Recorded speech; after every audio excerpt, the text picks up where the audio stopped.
గొల్ల చలపతి, ఆయన కొడుకు గొల్ల వెంకటేశ్వర్లు. ఈ కుర్రాడిని చూస్తే మూగు కుర్రాడు, ఏమీ చేయలేడు.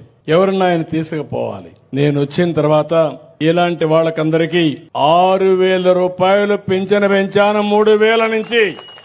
దానివల్ల ఆ కుర్రాడికి రోజు ఈ పింఛను వల్ల కొంతవరకు వెసులుబాటు వచ్చింది. వాళ్ళ తల్లి ఇక్కడ లేదు, డబ్బుల కోసం గల్ఫ్కి వెళ్ళింది. అక్కడ 3,000 4,000 సంపాదించి ఆ డబ్బులు పంపిస్తుంది. అంటే ఒక వ్యక్తి యొక్క జీవితాన్ని మీరు చూడాలి. కన్న బిడ్డను ఏ తల్లి వదిలిపెట్టదు, కానీ వెసులుబాటు లేదు కాబట్టి ఆ డబ్బులు పంపిస్తే వాళ్ళ అత్త మామలు వాళ్ళు చూసుకుంటారని చెప్పే ఉద్దేశంతో వదిలిపెట్టి అక్కడికి వెళ్లే పరిస్థితికి వచ్చింది. ఇప్పుడు ఆ కుర్రాడికి నేను ఆలోచించాను, కనీసం ఇంట్లో ఉండాలి, వస్తే ఎవరన్నా మొయ్యాలి. అందుకే నేను ఆలోచించి ఈ ట్రై సైకిల్ పెట్టి బ్యాటరీది పెట్టి 45,000 రూపాయలతో ఈ రోజే శాంక్షన్ చేసి అతనికి ఇచ్చాను. పాప మగోడు ఆనందం చూస్తే నా కళ్ళలో నీళ్లు వచ్చే పరిస్థితి వచ్చింది. నా జన్మ చరితార్థం అయిందని అది చూసినప్పుడు, ఓ నా కోసం ఈ ట్రై సైకిల్ ఇచ్చారు, నేను కూడా ఊరంతా తిరగచ్చు అనే ఆలోచన ఆ కుర్రాడికి వచ్చిందంటే అది మానవత్వంతో ప్రభుత్వం పనిచేయాల్సిన విధానం అని చెప్పి కూడా నేను మీకు తెలియజేస్తున్నా.